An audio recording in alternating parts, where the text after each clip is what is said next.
reel of Great-Grandma Esther's life. I'm her great-grandson Ben, and this is her story.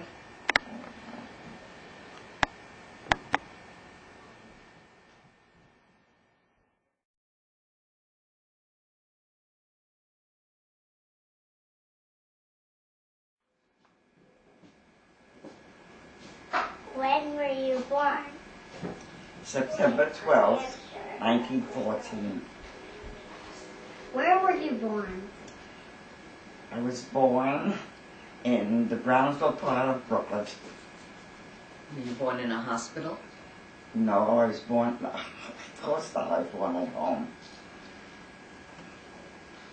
Was there a doctor there, or? I wouldn't know, they never discussed it. Was anyone in your family not born in America? Well, except for my parents, all my siblings were born here in America. How many people were in your family? We were 5 people. Were you poor when you were little? Yes, we were poor.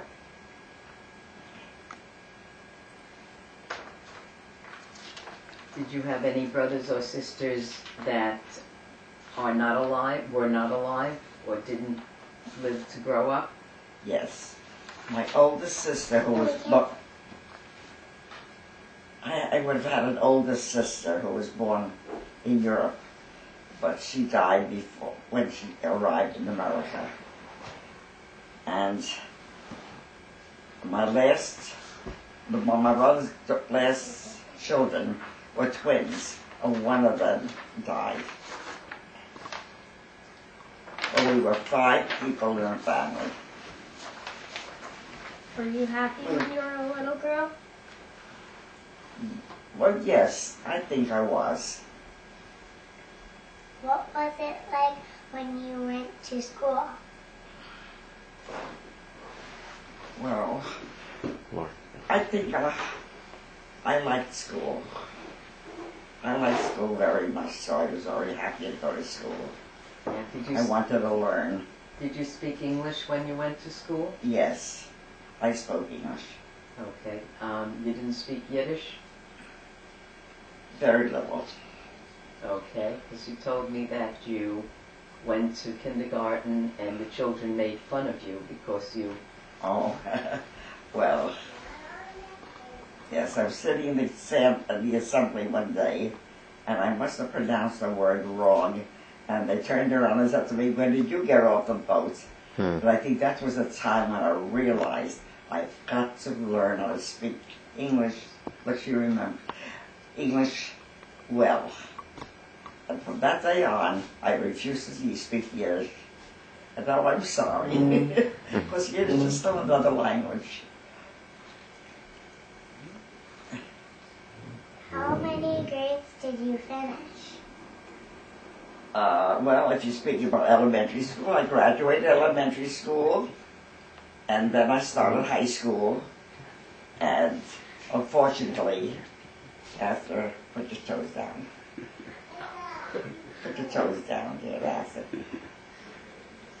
After I finished 1 year of high school, my mother said, my father had lost his job, and my mother said, it was summertime, and she said, "No, Esther, Dad lost his job because of your father," and he says, "We need you to go to work." And I wasn't even quite 15 years of age yet. At that age, my mother took me by the hand.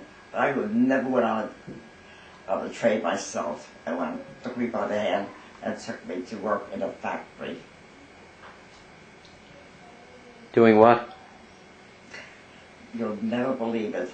Making shoddy pants for men's coats and suits.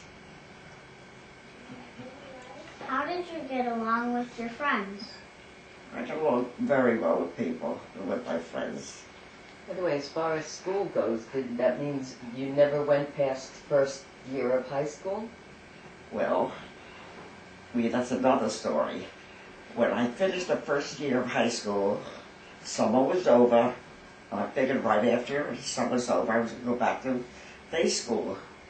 And unfortunately, my mother approached me and told me that my father still wasn't working, but they needed my little income. I think I made $7 a week at that time.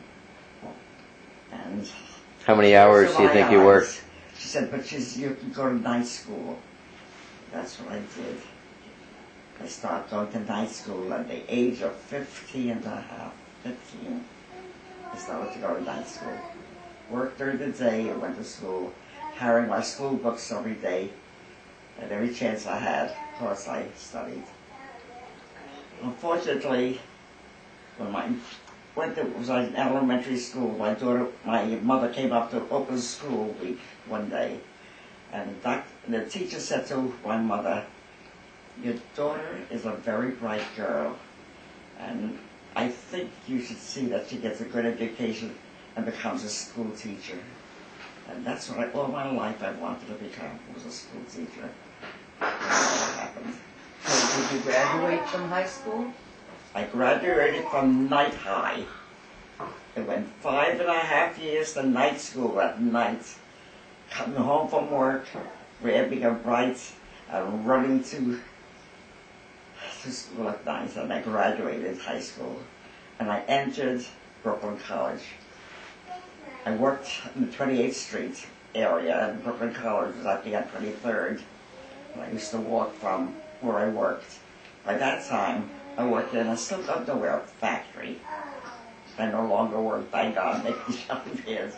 I worked in a silk underwear factory where I helped the forelady distribute work and keep record of all the work that goes out. And What year was this about? Well, you went to work during the Depression, right? yes, That's why her father left I didn't most mention of it. her job. Yes. But we're not going to... Times were very bad at that time. Went through a very bad time. So I lived through a very bad period. Mm-hmm. But I didn't know any better. Not that I didn't know any better, but I had no recourse. I had to live with what I had. How did you get to school? How long did it take? How did I get to school? Well, when I went to elementary school, I used to walk over to school. But of course, once I stepped to work, I had to go from wherever I worked. I had to take the train. I'd come home and then go to school. And then later on, when I went to high school at night, then I went from work when I went to high school. I'd come home and go directly to high school. Were there a lot of girls in the same position who would work? Were there a lot of girls your age in the same position who would work during the day? Not Go to a school lot, at night? but there were. Yeah, there were not a lot. A lot of people were more fortunate than I.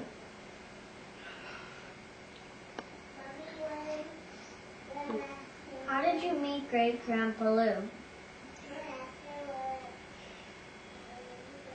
How did I meet Grandpa? Mm-hmm. Well, let's see now. There was always a group of boys. Well, by that time, things had gotten better. My father finally got a job, and they, with another family, they bought a 4-family house on Hegman Avenue, and we moved out of Watkins Street to 526 Hegman Avenue.